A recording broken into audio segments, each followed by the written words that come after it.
صورت ہے. بچپن سے آپ سنتے آئے ہوں گے کہ یہ عذاب قبر سے بچانے والی. ہر انسان کے اندر عذاب قبر کا ایک خوف ہوتا ہے، اور حقیقت یہ ہے کہ یہ سورۃ الملک عذاب قبر سے نجات دینے والی. جب فرشتے قبر میں سوال کریں گے تو اس وقت یہ اپنے پڑھنے والے کے لیے جھگڑا کرے گی، اس کا دفاع کرے گی. اور یہ ان صورتوں میں سے ہے جنہیں ہم روزانہ پڑھتے ہیں، اور اگر روزانہ نہیں پڑھتے تو ہمیں پڑھنا چاہیے. احادیث سے بھی اس صورت کے کچھ فضائل ہمیں معلوم ہوتے ہیں. ان کو اگر انسان ذہن میں رکھے تو اس کا حفظ کرنا، اس کا پڑھنا، اس کو سمجھنا، اس پر غور و فکر کرنا اور پھر اس کو روزانہ پڑھنا آسان ہو جاتا ہے. مسند احمد کی روایت میں اسے سفارش کرنے والی صورت بتایا گیا. آپ صلی اللہ علیہ وسلم نے فرمایا، اللہ کی کتاب میں ایک صورت ہے جس میں صرف 30 آیات ہیں. یہ آدمی کی سفارش کرے گی یہاں تک کہ اس کو بخش دیا جائے گا، یعنی جو اسے پڑھے گا اس کے لیے یہ سفارش کرے گی.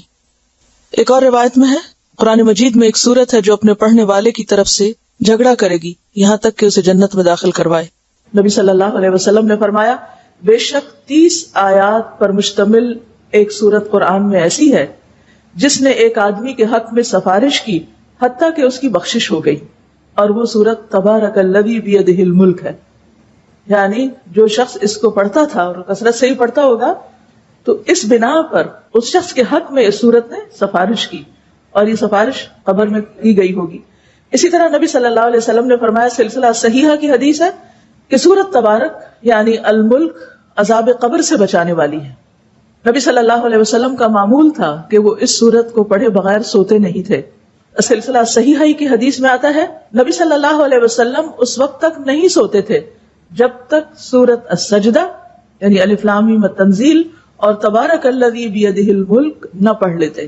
یعنی یہ آپ کے روزانہ کے معمولات میں سے تھی، اور اس سورت کا پڑھنا بہترین کاموں میں سے ایک کام ہے. عبداللہ بن مسعود سے مروی ہے کہ جس نے ہر رات تبارک الذی بیدہ الملک پڑھی تو اللہ عز و جل اس بندے کو قبر کے عذاب سے محفوظ رکھے گا.